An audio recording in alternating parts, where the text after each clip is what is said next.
Hola, mi nombre es Samuel Rico, pastor de Nova. Nova es una iglesia cristiana en Jalapa, Veracruz, y nuestro propósito principal como iglesia es reunirnos alrededor de la palabra de Dios. Creemos que Dios a través de su palabra es como transforma a su pueblo. Nos llama a creer, a arrepentirnos, a amar lo que antes aborrecíamos, a aborrecer lo que antes amábamos. Y entonces, antes de empezar con esta prédica, déjame recordarte un par de cosas. El propósito principal para subir estas predicaciones en línea es para aquellos comprometidos con una iglesia local que no pudieron asistir por cualquier razón a su iglesia este domingo. Estas predicaciones son un recurso para nosotros, para poder crecer, para poder escuchar la palabra de Dios.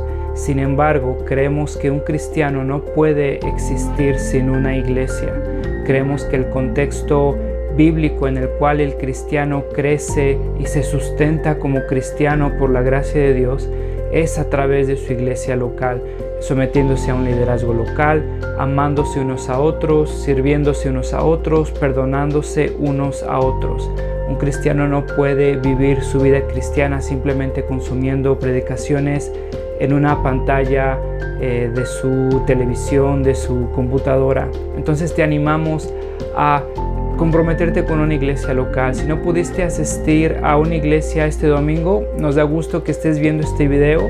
Disfrútalo, nuestra oración es que te sea de bendición. Sin embargo, si no te has comprometido con una iglesia local, mi oración es que puedas comprender que el amor de Dios se refleja en medio de su pueblo, mostrándose en la iglesia local. Nuestra oración es que Dios siga transformando nuestro país, que el Evangelio siga siendo proclamado, que la sana doctrina siga expandiéndose en nuestras iglesias y cada vez más cristianos podamos adorar a ese Dios soberano que nos ha mostrado su gracia a través de Cristo a pesar de lo que somos. El día de hoy vamos a ver hasta el versículo 28, ¿sale? Entonces no se espanten. Es una porción larga, pero no va a ser tan larga. Vamos a terminar hasta el versículo 28. La semana que viene arrancamos desde el versículo 29, ¿sale? El día de hoy quiero ver con ustedes que lo que Dios cumple, lo promete. Lo que Dios cumple, lo promete. Y quiero que ustedes piensen en este día durante la predicación, ¿qué es lo que están confiando? ¿Qué promesas ustedes en sus días, en su semana, qué promesas están confiando, a qué promesas están aferrando? No fue hace mucho tiempo, 2014, salió en las noticias, la financiera FICREA, no sé si te acuerdas de esta financiera, era una bolsa de inversión, ofrecían rendimientos altos para trabajadores pequeños, jubilados, para pequeños inversionistas, y era una oportunidad para incrementar tus ahorros. Si tenías ahí unos ahorros guardados, te ofrecían entonces inversiones, planes de inversión para que tú pudieras incrementarlos con el tiempo. En el 2014, la Comisión Nacional Bancaria y de Valores descubre un fraude en esta financiera. Había desvíos masivos para el uso personal de los gerentes de esta financiera para financiar negocios ilegales, lujos innecesarios. Y más de 6,000 personas perdieron absolutamente todo, se quedaron sin nada. Sabes, esta financiera ofrecía crecimientos acelerados. Esta financiera prometía rendimientos altos y seguros y adultos mayores a partir del 2014. Miles de adultos mayores se quedaron sin recursos por el resto de su vida. Ahora ponte a pensar en esto. Tienes 60 años, has trabajado toda tu vida y quieres invertir tu dinero en algo que te promete un crecimiento seguro y acelerado. Haces cuentas, dices a mis 70 años lo doblo, lo triplico, me voy a Cancún, a Acapulco a mis 80 años, imagínate, va a ser una locura, compro al Cruz Azul. Y ahora, ¿cómo es que voy a vivir mis últimos años con todo este dinero, o por lo menos con dinero suficiente para vivir? Pero a tus 60 años pierdes absolutamente todo. Ahora entonces te vas a preocupar por cómo vivir día a día. ¿En qué promesas estás confiando? Sabes, esta noticia a mí me recordó a muchos cristianos que vivimos creyendo promesas inventadas, que vivimos día a día aferrándonos a promesas que Dios jamás nos dijo. Y sin embargo, apostamos toda nuestra vida, todo nuestro tiempo, todas nuestras afecciones a promesas que fueron creadas e inventadas por mi corazón.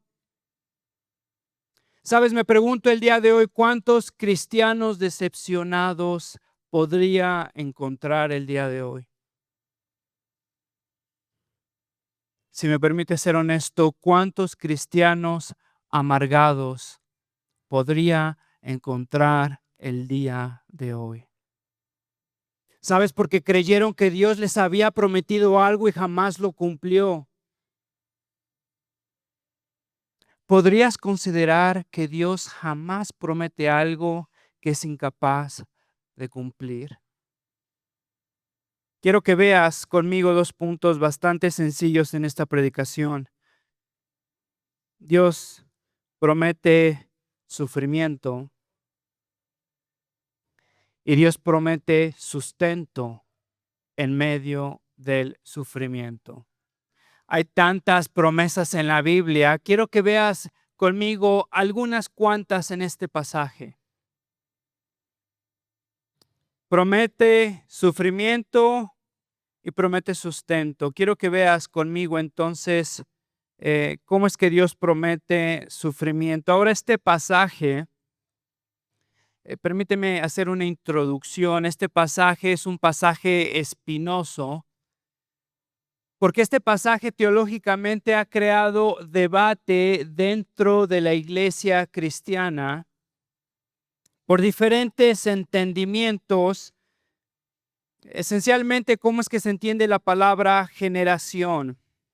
En el versículo 32 lo veremos, ese versículo la semana que viene, pero en el versículo 32 ese entendimiento va a afectar cómo entendemos este pasaje. Fíjate, el versículo 32 dice, les aseguro que no pasará esta generación hasta que todas estas cosas sucedan. Y Dios predice, Jesús predice una serie de eventos. Ahora, la pregunta para nosotros que estamos leyendo la Biblia atentamente es, bueno, ¿qué quiere decir esta generación? ¿Quiere decir los contemporáneos de Jesús? Si quiere decir los contemporáneos de Jesús, entonces todo lo que Jesús predice tiene que acontecer antes de que los discípulos se mueran. ¿Estás conmigo? Porque va a predecir una serie de eventos mundiales catastróficos, naturales, incluso va a predecir la venida de Cristo en gloria y termina diciendo, les aseguro que no pasará esta generación hasta que todas estas cosas sucedan. Ahora, a partir de ahí entonces, los cristianos se preguntan, bueno, ¿cómo es que hemos de entender esto? Porque si lo hemos de entender como esta generación, los contemporáneos de Jesús, entonces el regreso de Cristo en gloria ya sucedió. Esto ha llevado a muchos a crear doctrinas apocalípticas. Eso ha creado a una profeta, la profetisa White, a crear todo un movimiento denominacional, los adventistas del séptimo día. Eso ha llevado a muchas personas a clamar o a confirmar entonces que Cristo ya vino.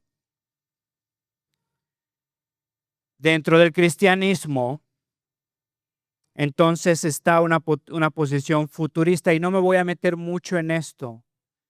Uno de los errores de este tipo de predicaciones en estos pasajes, y déjame decírtelo desde ahorita, es que nos distraemos del corazón del mensaje y empezamos ahí a enseñar puntos de vista y la gente se queda confundida y la gente no sabe de qué trató el pasaje. Simplemente hablamos de palabras complicadas y criticamos a los que están en contra de la posición que nosotros afirmamos y no sabemos de qué se trató el pasaje. Eso no es lo que quiero hacer el día de hoy. Simplemente te quiero dar un contexto teológico para que puedas entender herramientas básicas para que podamos entender cómo es que estamos predicando, estamos entendiendo este pasaje, ¿sale? Una posición futurista quiere decir que entonces ese cristiano entiende todo lo que Jesús va a decir. Si quieren agarro un micrófono, se escucha. Se escuchaba. En una posición futurista, entonces entiende que todos los eventos que Jesús ha de predecir en esta porción pasan en el futuro. Todo lo que Jesús va a describir ahorita va a pasar en el futuro. Una posición futurista quiere decir entonces que entiende que todos los eventos descritos van a pasar en el futuro. Este está relacionado con una convicción dispensacionalista, con dispensaciones, con una tribulación final, con la segunda venida de Cristo. Predicadores como John MacArthur entienden este pasaje como con una idea futurista, ¿sale? ¿Has escuchado de John MacArthur? Todos lo hemos escuchado. Bueno, personas cristianas, sabias, espirituales, entienden este pasaje con un sentido futurista, ¿sale? Hay personas que lo entienden desde una perspectiva de preterismo. ¿Te acuerdas del español el pretérito? ¿Qué significa el pretérito? Pretérito es pasado. El preterismo entiende que todos los eventos que Jesús está narrando en este pasaje acontecieron, ya acontecieron.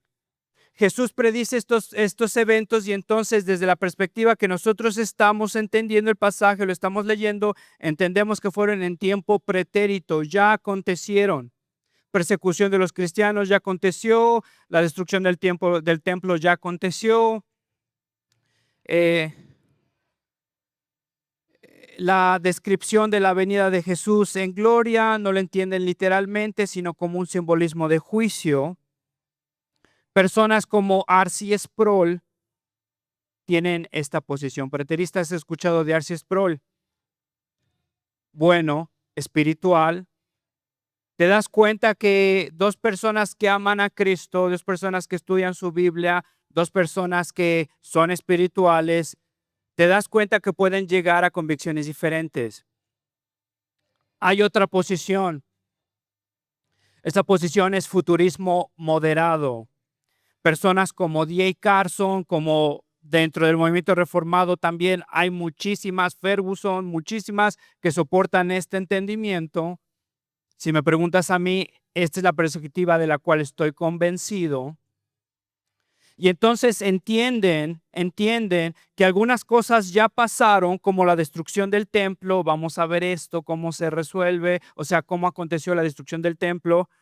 Ya pasaron algunas cosas pasarán aún. La fortaleza de esta perspectiva es que entiende bien las declaraciones proféticas, por ejemplo, Isaías, Jeremías. No sé si has visto en clases de teología o en la escuela dominical que cuando un profeta declaraba, hay como dos picos, declara dos eventos importantes desde la perspectiva del profeta, está describiendo, pareciera un solo evento, pero muchas veces ese evento está separado por un tiempo indeterminado.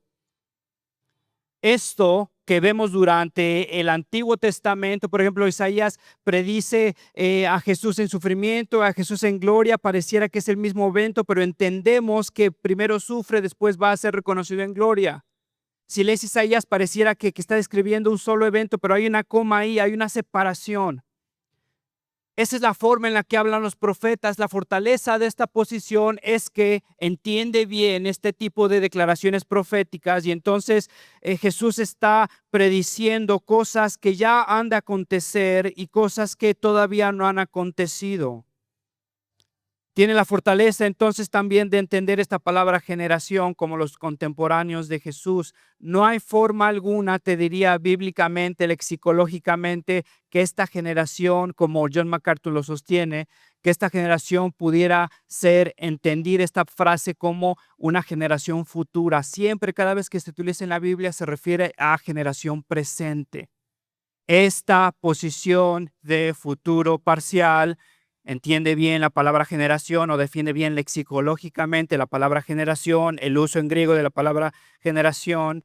También entiende el uso bíblico de las declaraciones proféticas, eventos que se declaran ahora, y hay situaciones o descripciones que pasan en un tiempo presente y después eventos que han de ser cumplidos en un tiempo futuro ahora. Algunos de ustedes ahorita ya se están desconectando, ya están sintiendo ahí la ansiedad de checar TikTok. Tranquilo, no pasa nada. Respiramos, vamos a regresar al pasaje. Necesitas entender esto, por lo menos para ver cómo es entonces que Jesús está hablando de lo que va a acontecer. ¿Sale? Entonces te voy a predicar esta porción con el entendimiento que Jesús declara eventos que ya pasaron desde nuestra perspectiva, como es la destrucción del templo, y también hay eventos que todavía no pasaron, pero que van a pasar, como la llegada de Jesús en gloria. ¿Ok? Eso es lo que quiero que entiendas. Jesús en este pasaje, desde su perspectiva, él está profetizando el futuro y está profetizando la destrucción del templo y está profetizando su llegada. ¿Sí? Nosotros vemos la historia y vemos que la destrucción del templo aconteció y ahora entonces la destrucción del templo es la garantía, el sello de que entonces lo demás se ha de cumplir porque aconteció lo que predijo sobre el templo. Quiero entonces que veas conmigo, no quiero que esto sea una clase de teología. Quiero que tú veas conmigo entonces qué significa esto para nosotros. Porque no me importa si entiendes preterismo, futurismo, y entonces, no, sí, John MacArthur, así es, y no sabes nada de este pasaje. Si este pasaje no te transformó, si este pasaje no te informó de que, bueno, entonces ahora esto qué significa para mi vida, no me importa qué posición tengas. Quiero que te des cuenta que hay unidad en humildad, tantos deformados, reformados, que se la pasan criticando. Hay tribus, grupos, si son dispensacionales, si son teología de pacto, y no tiene esto relevancia en su vida práctica. Quiero que te des cuenta que Sproul, MacArthur, D.A. Carson, juntos oran, se aman, estudian su Biblia y aún así llegan a conclusiones diferentes. Ahora, ¿qué conclusión te diría deberías de tener? La solución es que tú con paciencia, con tiempo, vayas estudiando tu Biblia. Te diría que un error sería caer en un fanatismo. Solo porque R.C. Sproul tiene esta posición, bueno, yo voy a ser de R.C. Sproul. Y no le hablo a los dispensacionalistas. Eso es fanatismo. No quiero que tú agarres una posición simplemente porque te cae bien R.C. Sproul. R.C. Sproul no te conoce. No creo que conozcas tan bien a R.C. Sproul. Dios te va a pedir cuentas de cómo viviste tu vida a la luz de sus promesas, no porque R.C. Sproul o D.A. Carson tuvieron cierta posición. Entonces, no te desesperes, esto va a llevar tiempo, con paciencia, hay recursos, pero quiero que entiendas que es algo que cada cristiano debería de saber, de estar informado. Hay situaciones o doctrinas de primera instancia, la deidad de Dios, la deidad del Hijo, la deidad del Espíritu Santo, la inspiración divina de la palabra de Dios. Hay doctrinas de segunda, tercera instancia. Una de esas es esta. No vale la pena dividir una iglesia por convicciones escatológicas. Y el que lo haga es bastante inmaduro. Hay doctrinas de primera instancia, hay doctrinas de segunda y tercera instancia. Con eso no quiero decir que no son importantes. Necesitas saber, y si tienes convicciones fuertes y es un Android o un Apple, y si tienes convicciones fuertes acerca de eso, pero no sabes qué onda con esto y no tienes convicciones de esto, bueno, eso nos informa un poco del corazón que tenemos, ¿no es cierto? Vaya, si estamos más informados de cómo funciona un Android en comparación con un Apple, pero no sabemos si Dios prometió algo en el futuro, en el presente, y estamos bien perdidos, creo que eso también nos debería de informar a nosotros de la madurez que estamos teniendo, ¿no te parece? Bueno, quiero que veas conmigo entonces qué significa este pasaje para nosotros. Eso es lo importante, esa es la misión de la predicación. El día de hoy no te quiero llenar de información, te quiero mover a pensar qué significa este pasaje para nosotros, ¿sale? Entonces, quiero que veas mi primer punto. Dios promete sufrimiento. En el versículo 5, ¿te acuerdas? Jesús ve a la viuda, están en el templo y Jesús va saliendo del templo con sus discípulos.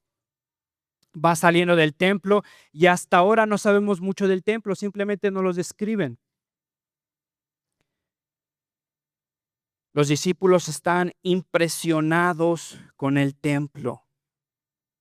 Van saliendo del patio de las mujeres, de los gentiles, de los hombres.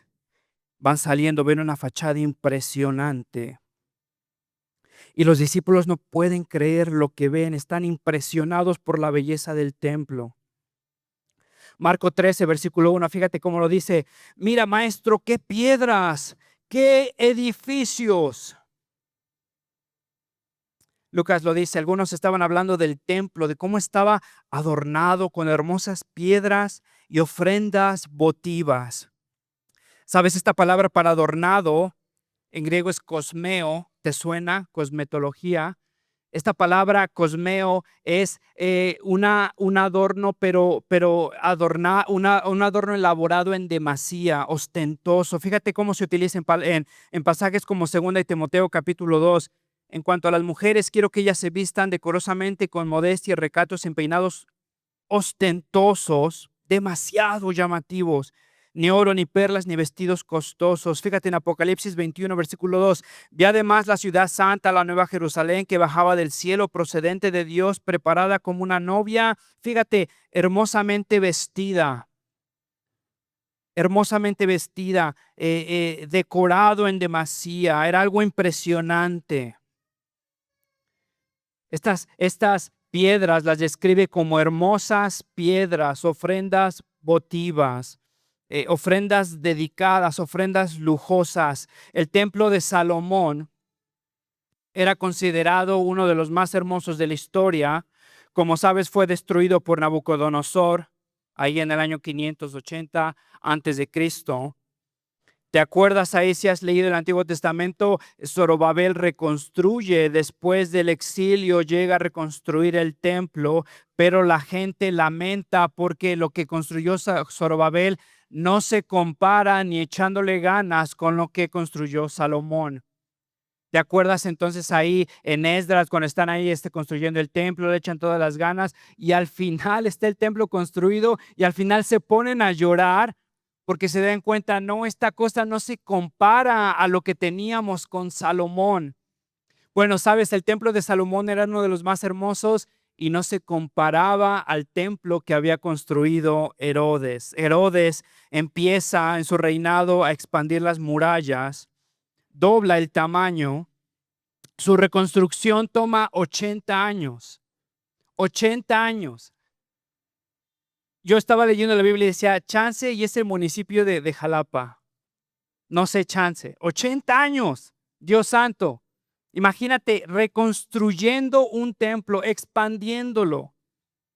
Y eran constructores eficientes, ¿eh? Habían doblado el tamaño.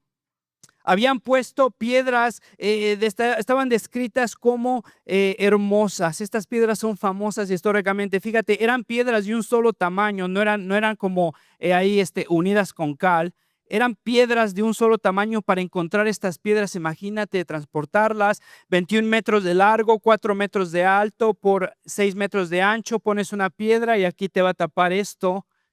Estaba construido por este tipo de piedras.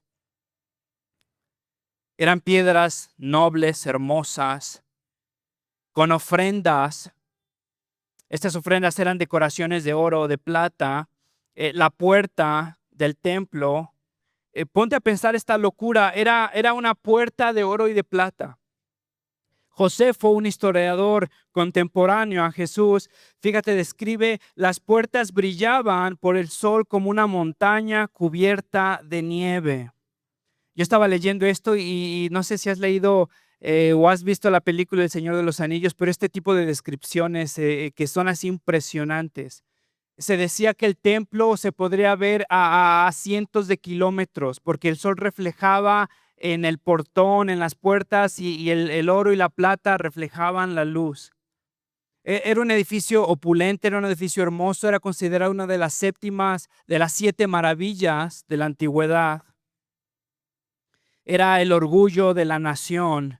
Se decía que sus murallas eran tan sólidas que nadie, absolutamente nadie, las podría penetrar.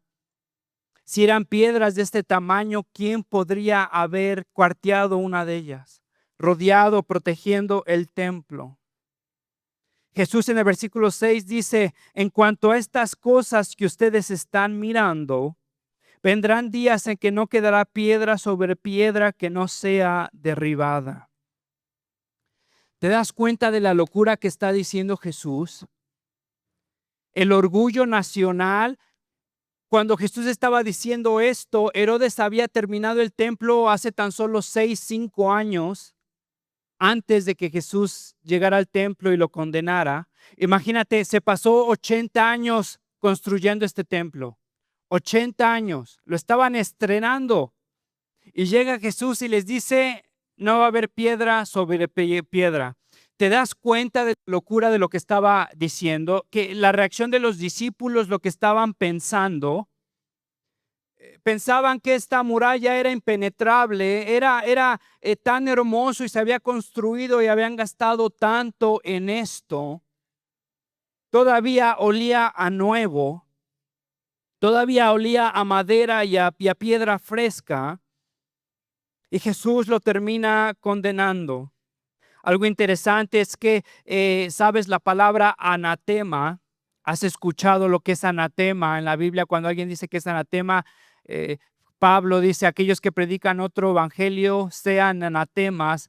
Y entendemos esa palabra anatema como maldito o entregado a la destrucción. ¿Y sabes cuál es esa palabra? Es la que aparece aquí cuando Jesús dice, cuando los discípulos ven al templo con ofrendas votivas, ofrendas hermosas. La palabra en griego es anatema. A partir de lo que ha de acontecer en el año 70, que es la destrucción del templo, esta palabra tiene una connotación profética, una connotación que a partir de ahí tendría otro significado, porque no eran ahora ofrendas hermosas, eran cosas entregadas a la destrucción. Tan severo, tan sobrio lo que acaba de decir Jesús. Los discípulos no saben qué hacer, no saben cómo reaccionar. Y es el juicio final a una nación infiel. Lucas 9, ¿te acuerdas? Jesús había llamado este templo casa de ladrones. Era una religión impresionada por apariencias. Tenían un templo hermoso, pero un corazón vacío. Eran tumbas blanqueadas. A partir de aquí, entonces, Jesús pronuncia su juicio final, y el templo, el centro de la religión judía, iba a ser destruido. Del versículo 20 al 24 vemos de forma breve algunos aspectos de esta destrucción. Jerusalén va a ser rodeada por ejércitos, va a haber una desolación inevitable. Versículo 22 dice que son días de venganza.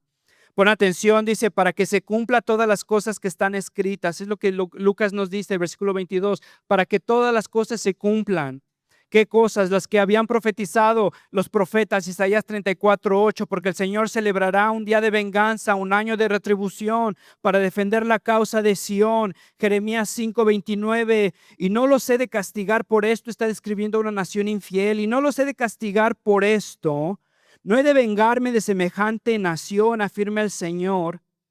Daniel 9, Oseas 9, Miqueas 3, versículo 12, por tanto, por culpa de ustedes, Sión será como un campo arado, Jerusalén quedará en ruinas y el monte del templo se volverá un matorral.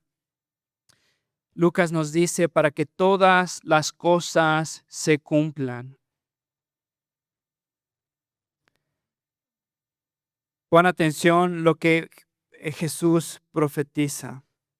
Versículo 24, caerán espada y serán llevados cautivos a todas las naciones. Jerusalén será pisoteada por los gentiles hasta que los tiempos de los gentiles se cumpla. Serán llevados cautivos. Habían sido cautivos por Asiria, por Babilonia. Habían sido exiliados, habían sido casi aniquilados y ahora Jesús les está diciendo que han de ser una vez más exiliados.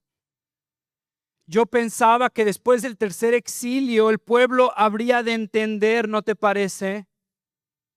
En Isaías, en Oseas, en Miqueas, Dios les advierte una vez más: arrepiéntanse o destruiré el templo, los llevaré a destrucción, los humillaré. Y sin embargo el pueblo se endurece una vez más. Después de vivir en exilio por tanto tiempo, ¿no te parece increíble? Sabes, esto me recuerda a tantos de nosotros que vivimos con advertencias. Y se nos acercan y nos advierten, leemos la palabra y nos advierten, vamos a la iglesia y nos advierten. Y terminamos una vez más exiliados de la presencia de Dios, sufriendo las consecuencias de nuestras decisiones. Dios cumple lo que promete. En el versículo 7, los discípulos están impresionados, no pueden creer lo que acaba de decir Jesús. Maestro, ¿cuándo sucederá esto y qué señal habrá de estas cosas? Y sabes, su promesa de sufrimiento va en contra de una promesa de un triunfalismo cristiano que muchos tenían, que muchos tienen hasta ahora. Su promesa de sufrimiento va en contra de una promesa que hemos creado nosotros de un triunfalismo cristiano que antes ellos tenían y que muchos tienen hasta ahora. Fíjate lo que dice Jesús en el versículo 8. Cuídense de no ser engañados, porque muchos vendrán en mi nombre diciendo: yo soy el Cristo y el tiempo está cerca, no los sigan. Fíjate, un imperativo continuo: continúen cuidándose, no sean engañados. Fíjate, algunos llegarán diciendo: yo soy el Cristo. Y con el Cristo entonces vendrá el triunfo, con el Cristo vendrá el cumplimiento de tus sueños, con el Cristo vendrá victoria cristiana. En otras palabras, un cristianismo sin sufrimiento. Cuídense porque muchos llegarán diciendo que yo soy el Cristo, que yo soy el Mesías, que yo llegaré a derrocar tus enemigos, que yo llegaré a cumplir tus sueños. Sabes, muchos de nosotros, me atrevería a decir que estamos aferrándonos a un cristianismo falso que nos dice que un cristianismo es sin sufrimiento. Y Jesús destruye esta noción infantil, versículo 17, y serán odiados de todos por causa de mi nombre. Fíjate lo que nos promete. Serán odiados de todos por causa de mi nombre. Y sabes, mi pregunta es, hermanos, ¿por qué nos amargamos? Hermano, ¿por qué te amargas cuando sufres por tus convicciones? Señor, si te he seguido y he hecho todo bien, ¿por qué? Señor, si tomé buenas decisiones, ¿por qué me dejaron ir en el trabajo? Señor, si confié en ti en esta relación y ¿por qué me terminaron? ¿Sabes? Porque Cristo nos promete que seremos odiados por causa de su nombre, porque somos extranjeros y peregrinos, porque hay diferentes valores y hay diferentes reinos, porque el evangelio es incomprensible para aquellos que no atesoran a Cristo, porque en la escuela tenemos otra misión, porque en el trabajo tenemos otra misión, porque en la calle tenemos otra visión, porque tenemos un corazón diferente.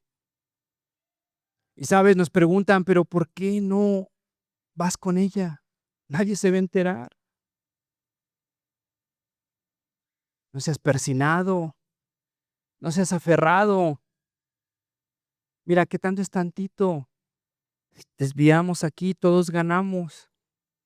¿Neta eres tan fanático? Y serán odiados de todos por causa de mi nombre. Seremos odiados por extraños. A ustedes les echarán mano y los perseguirán, entregándolos a las sinagogas y cárceles, llevándolos ante reyes y gobernadores por causa de mi nombre.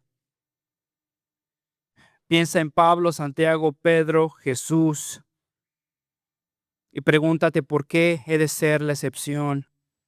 Seremos odiados por extraños, seremos odiados por nuestros amados. Versículo 16, serán entregados aún por padres, hermanos, parientes y amigos y matarán a algunos de ustedes. ¿Te acuerdas lo que Lucas dijo en el capítulo 14? Si alguno viene a mí, no sacrifique en amor a su padre y a su madre, a su esposa y a sus hijos y a sus hermanos y a sus hermanas y aún a su propia vida, no puede ser mi discípulo. Llegará un tiempo, hermanos, llegará un tiempo en donde nuestras prioridades serán probadas por nuestro sufrimiento, donde no será suficiente alzar las manos para alabar, sino entregar nuestro corazón y muchas veces nuestra vida, nuestro trabajo, nuestras relaciones, lo que más atesoramos en esta vida. Fíjate lo que dice John Piper. Y quiero leerte esta cita a razón de lo que dice Lucas en el versículo 13. Esto les dará oportunidad de testificar. Testificaremos y testificamos en nuestro sufrimiento. Damos gloria a Dios en nuestro sufrimiento. Mostramos que Dios vale la pena en nuestro sufrimiento. Sabes, cuando estoy con mis hijos y vemos ahí, estudiamos un catecismo y la primera pregunta es, ¿cuál es el propósito de la humanidad? Y mis hijos responden, glorificar a Dios y disfrutarlo para siempre. ¿Cuál es el propósito de la humanidad? Isaías, glorificar a Dios y disfrutarlo para siempre. ¿Cuál es el propósito de la humanidad, Oseas? Glorificar a Dios y disfrutarlo para siempre. ¿Cuál es el propósito de la humanidad? Lea, glorificar a Dios y disfrutarlo para siempre. Y hermanos, mi oración es que su corazón sea grabado, que glorificar a Dios es disfrutarlo para siempre. ¿Qué significa glorificar a Dios? Alzar las manos. Glorificar a Dios es disfrutarlo. Valorarlo por sobre todo, aún en medio del sufrimiento. Esto les dará oportunidad de testificar el valor de Dios, de testificar la belleza de Cristo, de testificar el reino de Cristo, de testificar que en medio del sufrimiento Jesús es suficiente. Fíjate lo que dice Piper. Sufrir con alegría es la manifestación más clara del valor de Dios en nuestras vidas. Por tanto, el sufrimiento con fe es esencial en este mundo para una adoración más intensa y auténtica.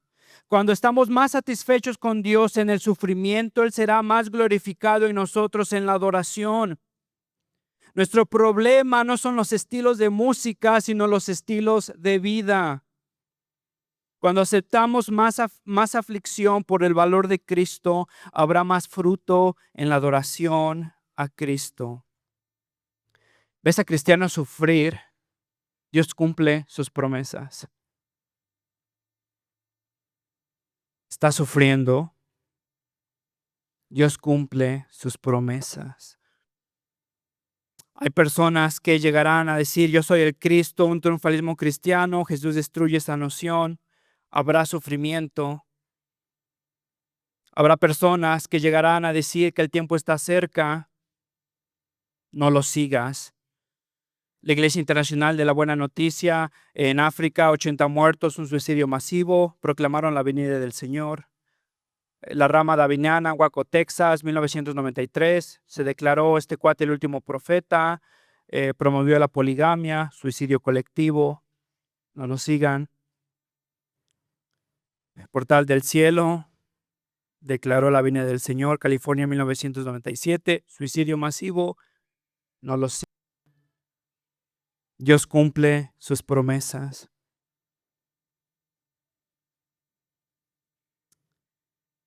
Habrá grandes terremotos y plagas y grandes hambres en diversos lugares, y habrá terrores y grandes señales del cielo.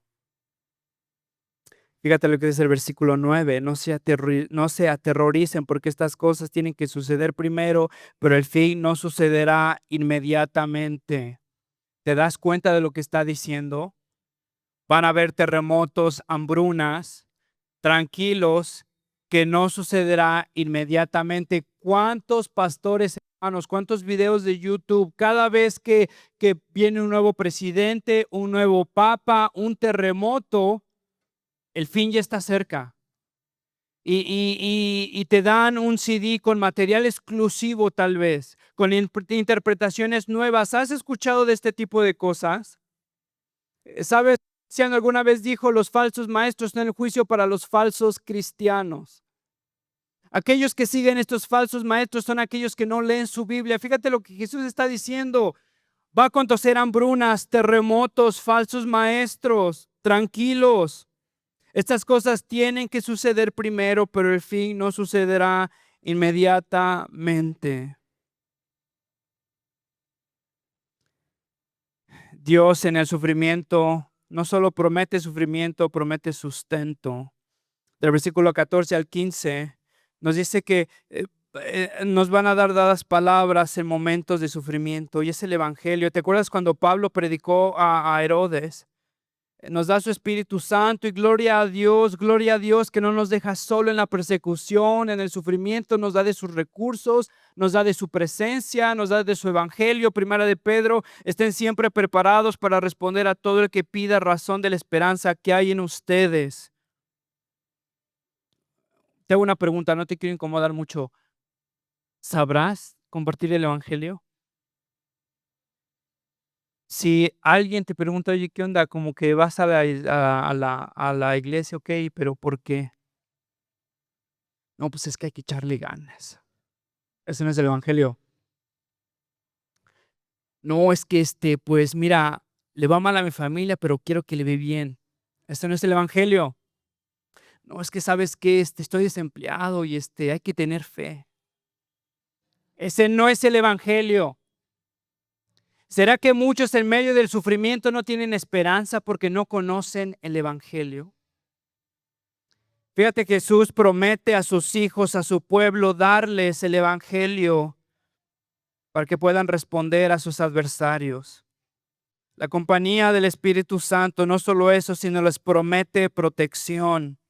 Fíjate lo que nos promete: sus recursos, el Espíritu Santo, su palabra, protección. Sin embargo, ni un cabello de su cabeza perecerá, porque con su perseverancia ganarán sus almas. Y no está hablando de un cuidado físico. Si va a haber mártires, es que te van a cortar más que el cabello. ¿Te acuerdas cuando Jesús dice, pero témanle a aquel que no solamente puede destruir el cuerpo, sino el alma? Dios nos tiene seguros en su mano, en su llamado, en su providencia, en su cuidado. Y llegará un día, el Apocalipsis nos dice que llegará un día donde Dios juntará a su pueblo y a todos los mártires, enjugará nuestras lágrimas y su nombre será glorificado. Fíjate lo que dice Tim Keller: realmente no sabes que Jesús es lo único que necesitas hasta que Jesús no sea lo único que tienes. Quiero que puedas pensar en esa oración durante la semana, si puedes. Realmente no sabes que Jesús es lo único que necesitas hasta que Jesús no sea lo único que tienes. El sufrimiento es insoportable si no estás seguro de que Dios es para ti y contigo. Déjame terminar con esto también, con la última promesa. Nos promete redención. Y aquí entonces habla del evento futuro, de lo que ha de venir. ¿Has visto cristianos sufrir? Dios cumple sus promesas. ¿Has visto naciones en guerra? Dios cumple sus promesas. ¿Has visto terremotos? Dios cumple sus promesas. ¿Has visto hambrunas? ¿Has escuchado de los niños de Gaza la semana pasada? Dios cumple sus promesas. Son la garantía de lo que ha de acontecer, de sus promesas futuras. El cumplimiento de sus promesas pasadas son la garantía de sus promesas futuras. Nos promete redención, la venida del Hijo del Hombre. Fíjate que el lenguaje cambia de intensidad. Señales en el sol, versículo 25, en la luna y en las estrellas. Versículo 25, rugido de mar y de las olas. Versículo 26, la potencia de los cielos será sacudida. Describe a la humanidad en angustia entre las naciones, desfallecimiento desfalleciendo los hombres por el temor. El versículo 27, entonces verán al Hijo del Hombre que viene en una nube con poder y gloria. Dios cumple sus promesas. ¿Sabes? La destrucción del templo. Jesús promete, Jesús avecina, Jesús profetiza la destrucción del templo. En el año 66, judíos se levantan contra Roma. Roma se rodea el templo.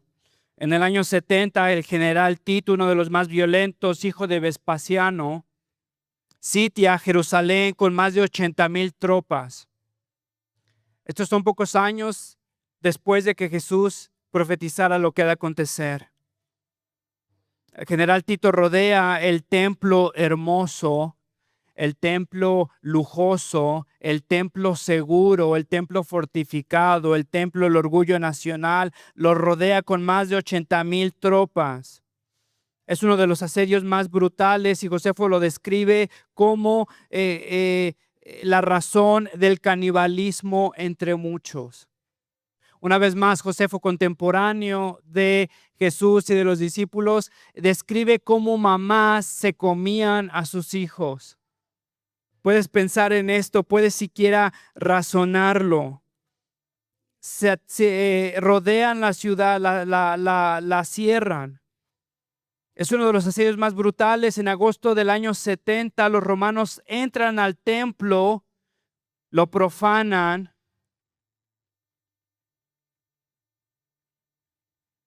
Meten cerdos al santuario, mofándose de los judíos. Queman todo, queman el templo y como el templo tenía revestiduras de oro, el oro, cuenta Josefo que el oro se derrite de las chapas, de la cobertura que tenían algunas cosas, el oro se derrite y entonces el oro se va metiendo entre las uniones de los tabiques de las piedras.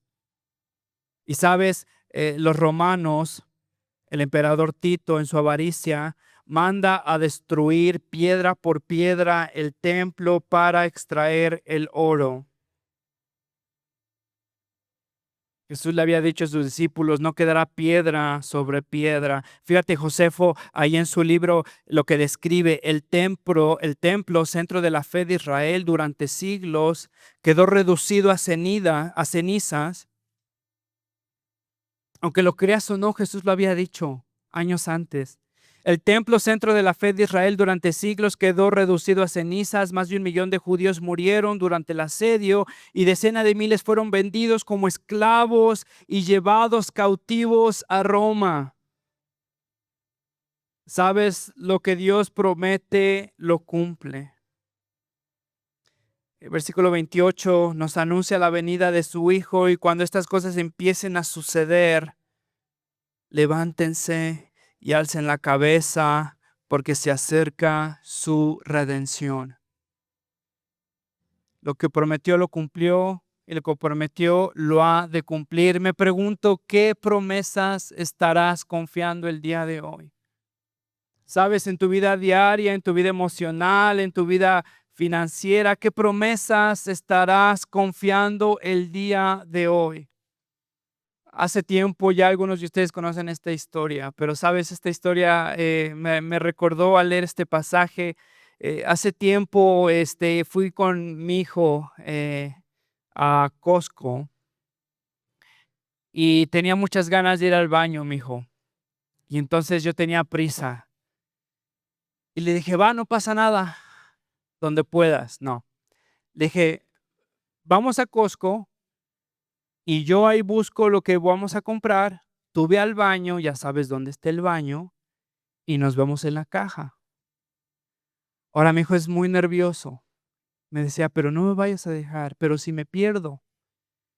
Y yo en mi afán de darle seguridad, de crear independencia, según yo, le decía, mira, mijo, no te voy a dejar.